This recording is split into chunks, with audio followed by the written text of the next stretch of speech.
perkenalkan, nama saya Makfira Mutia. Saya mahasiswa pendidikan biologi dari UIN Sumatera Utara.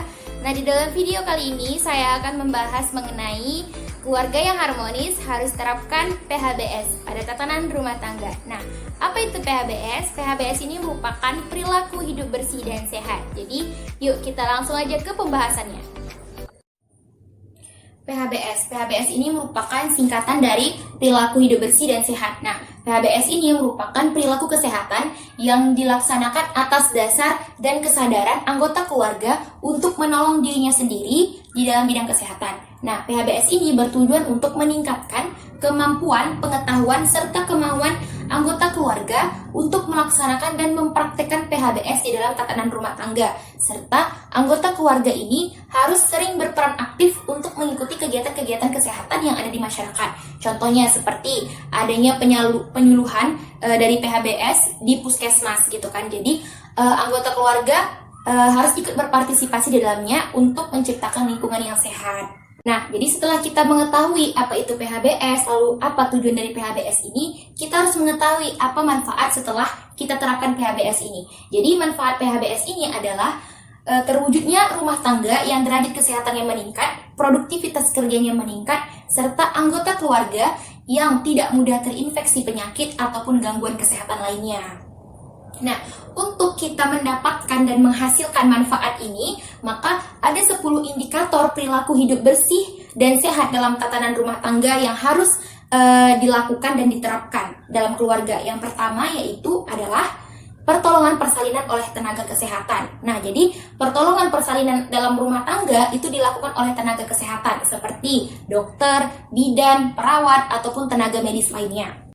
Kenapa tenaga kesehatan? Dikarenakan tenaga kesehatan ini kan merupakan orang yang sudah ahli dalam persalinan sehingga keselamatan antara ibu dan si bayi lebih terjamin. Lalu apabila ada kelainan saat proses persalinan, tenaga kesehatan itu kan tahu sehingga cepat untuk dirujuk di puskesmas ataupun rumah sakit terdekat. Nah, lalu saat persalinan, tenaga kesehatan itu harus menggunakan peralatan yang sudah aman, bersih, dan steril sehingga mencegah terjadinya infeksi ataupun gangguan kesehatan lainnya. Nah, lalu yang kedua yaitu bayi diberi ASI eksklusif. Nah, jadi ASI ini kan merupakan cairan dengan kandungan gizi yang cukup untuk membantu pertumbuhan dan perkembangan si bayi. ASI pertama yang diberikan ibu itu merupakan cairan bening yang berwarna kekuningan yang mengandung zat kekebalan terhadap penyakit. Jadi ASI pertama dari ibu itu sangat baik untuk bayi. Nah, jadi saat bayi itu dilahirkan, bayi itu diberikan ASI eksklusif tanpa perantara apapun, hanya ASI saja selama usianya itu sampai 6 bulan. Nah, setelah usianya lewat dari 6 bulan, barulah boleh bayi itu diberikan makanan lumat ataupun minuman yang bergizi. Nah, lalu yang ketiga yaitu menimbang bayi atau balita. Nah, penimbangan balita ini dimaksudkan untuk memantau pertumbuhan dan perkembangan balita setiap bulannya. Jadi, untuk mengetahui apakah balita itu mengalami gizi yang baik, atau mengalami gizi yang kurang baik, atau mengalami gizi yang buruk, dilakukanlah penimbangan setiap bulan. Nah, lalu jika dalam 2 bulan berturut-turut penimbangan balita itu, berat badannya itu tidak naik-naik, maka dapat dicurigai bahwa balita ini mengalami gizi yang kurang baik ataupun gizi yang buruk sehingga dapat cepat dirujuk di puskesmas, posyandu, ataupun rumah sakit terdekat.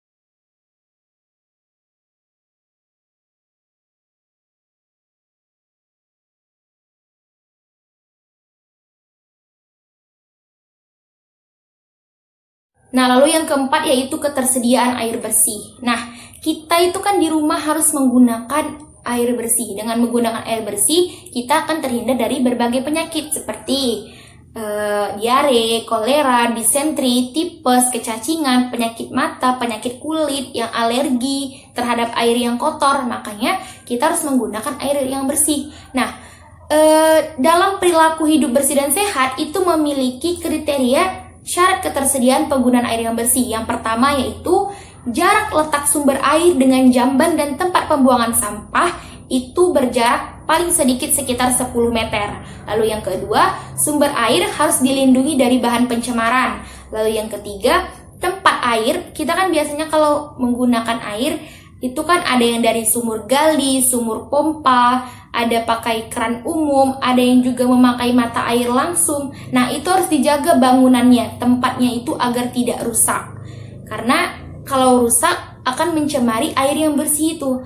Lalu yang keempat yaitu harus dijaga kebersihannya, seperti tidak adanya genangan air di sekitar sumber air, lalu tidak ada bercak kotoran, tidak berlumut tempat air itu berada, dinding sumurnya itu tidak berlumut, atau keramik yang mengalasi tempat air itu tidak jorok. Lalu ember ataupun gayung tempat pengambilan air itu diusahakan tetap steril dan bersih, dan jangan diletakkan di lantai, karena kan lantai itu kan bekas pijakan ya, jadi kuman ataupun bakteri ada di situ, jadi jangan letakkan ember itu di lantai. Nah, lalu yang kelima, ada cuci tangan pakai sabun. Nah, mencuci tangan dengan air bersih dan sabun itu merupakan suatu perlakuan yang sangat hemat, namun manfaatnya sangat banyak. Di mana manfaatnya dapat membunuh kuman yang lengket di tangan kita, menjadikan tangan kita lebih bersih dan steril, dan mencegah penyakit datang kepada kita, seperti penyakit flu. Nah, dengan cuci tangan, terbebas dari penyakit-penyakit yang seperti itu. Nah, lalu yang keenam, ada ketersediaan jamban yang sehat. Nah, jadi kita jika ingin hidup bersih dan sehat harus menggunakan jamban yang sehat. Jamban itu kan merupakan suatu ruangan yang mempunyai fasilitas dalam pembuangan kotoran manusia. Nah, jamban yang sehat itu memiliki kriteria dan syaratnya tersendiri. Yang pertama yaitu tidak mencemari sumber air minum. Nah, jadi sama seperti ketersediaan air bersih tadi, jamban dengan sumber air minum itu harus berjarak sekitar 10 meter. Jangan sampai berdekatan. Nah, lalu yang kedua, tidak berbau. Jadi usahakan jika sudah membuang kotoran itu, bersihkan jamban itu sebaik mungkin. Kan di dalam kamar mandi ataupun dimanapun itu kan ada pembersih kamar mandi. Dan agar pewangi kamar mandi, agar kamar mandi itu tetap terjaga kebersihannya. Nah, gunakan itu untuk membersihkan jamban agar jamban itu tidak berbau. Nah, lalu yang ketiga, kotorannya tidak dapat dijamah oleh serangga dan tikus. Nah, jadi kalau kita punya jamban, lubang penampungan ataupun tempat penampungan kotorannya itu usahakan dijaga dan dilindungi. Jangan sampai dapat dijamah oleh serangga ataupun tikus. Nah, kalau misalnya kotoran itu dapat dijamah oleh serangga ataupun tikus, itu dapat mengakibatkan berbagai penyakit. Nah, lalu yang keempat adalah tidak mencemari tanah di sekitarnya. Itu dia tadi, tempat ataupun lubang pembuangan kotorannya itu harus dijaga, jangan sampai merusak tanah. Kalau merusak tanah, mengakibatkan tanah itu hilang kesuburannya dan tanah itu menjadi tidak dapat digunakan kembali. Nah, lalu yang kelima, mudah dibersihkan dan aman untuk digunakan. Lalu yang keenam, dilengkapi dengan dinding dan atap pelindung. Jadi jangan hanya jamban saja, harus ada dinding dan atap pelindungnya. Nah, lalu yang ketujuh, penerangan dan ventilasinya cukup. Lalu yang kedelapan, luas ruangan yang memadai. Jadi jamban yang sehat itu jangan ruangannya itu sempit ataupun ruangannya itu sangat luas. Jangan, ruangannya itu memadai sedang-sedang saja. Namun tetap memadai untuk menjadikan fasilitas jamban itu baik. Nah, lalu yang kesembilan yaitu tersedia air yang bersih, sabun, dan alat pembersihnya untuk menjaga jamban itu agar tetap sehat.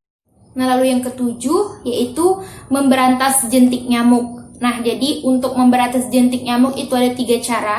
Yang pertama yaitu menguras dan menyikat tempat-tempat penampungan air seperti bak mandi, WC, drum selama seminggu sekali. Jadi selalu membersihkan tempat-tempat penampungan air. Nah, lalu yang kedua, menutup rapat-rapat tempat penampungan air seperti gentong air, tempayan, ember. Nah, jika ada air di dalamnya, ditutuplah dengan rapat, jangan sampai terbuka. Nah, lalu yang ketiga, mengubur dan menyingkirkan barang-barang bekas yang dapat menampung air hujan. Nah, lalu yang kedelapan ada mengkonsumsi sayur dan buah. Nah, jadi seperti yang kita ketahui, sayur dan buah itu sangat banyak sekali manfaatnya, dikarenakan sayur dan buah itu merupakan sumber nutrisi antioksidan yang mengandung vitamin dan mineral. Sayur dan buah itu juga mengandung yang namanya senyawa fitokimia anti kanker. Jadi, bagi kita yang selalu mengkonsumsi sayur dan buah setiap hari, itu pasti kestabilan dan kekebalan tubuhnya itu terjaga dengan baik, serta jarang terkena penyakit ataupun gangguan kesehatan lainnya. Nah, dalam PHBS ada porsi ideal dalam mengkonsumsi sayur dan buah. Jadi mengkonsumsi sayur dan buah itu minimal 3 porsi buah dan 2 porsi sayuran setiap harinya. Nah, lalu untuk mengkonsumsi sayur dan buah yang baik itu agar tidak merusak kandungan dari gizinya adalah dengan memakannya secara mentah ataupun dikukus. Nah, lalu yang kesembilan ada melakukan aktivitas fisik setiap hari, olahraga setiap hari. Jadi, setiap anggota keluarga itu harus melakukan aktivitas fisik setiap hari minimal 30 menit sehari. Nah, jadi aktivitas fisik itu dilakukan untuk menyehatkan jantung, paru-paru, dan organ lainnya. Nah, kalau kita ingin melakukan olahraga, usahakan kita melakukannya itu sebelum makan ataupun 2 jam sesudah makan. Maka fisik yang akan kita latih, keringat yang akan kita hasilkan itu lebih optimal gitu. Terus yang terakhir adalah tidak merokok di dalam rumah. Nah, jadi kita tuh kan dalam tatanan rumah tangga, kita kan dalam keluarga itu memiliki seorang ayah, ibu, kakak, abang, adik. Nah, jadi jika di antara mereka itu ada perokok, ada yang merokok, tolong hindari mereka agar tidak merokok di ruangan tertutup ataupun di dalam rumah. Jadi apabila ada perokok yang merokok di dalam rumah itu, lalu ada perokok pasif, orang yang tidak merokok. Dan orang yang tidak merokok itu terkena asap rokok gitu, terhirup asap rokok yang sedang merokok. Nah, kita sendiri tahu bahwa asap rokok itu mengandung zat-zat nikotin yang dapat membahayakan jantung, paru-paru, pembuluh darah, yang mengakibatkan kematian. Jadi, jika perokok pasif, orang yang tidak merokok itu menghirup asap rokok yang sudah menjadi perokok aktif, itu akan menimbulkan yang namanya suatu penyakit, ya kan? Jadi, untuk itu, hindarilah yang namanya merokok di dalam rumah, demi menjaga keselamatan keluarga bersama. Nah, jadi itulah dia tadi terkait mengenai informasi penjelasan tentang perilaku hidup bersih dan sehat dalam tatanan rumah tangga. Jadi mulai dari sekarang, ayo kita laksanakan, ayo kita praktikkan, dan ayo kita terapkan PHBS dalam keluarga. Dikarenakan PHBS ini merupakan salah satu langkah yang baik untuk menuju masa depan yang lebih cerah. Kita sendiri sudah tahu bahwasanya sekarang ini kita sudah mengalami yang namanya pandemi COVID-19.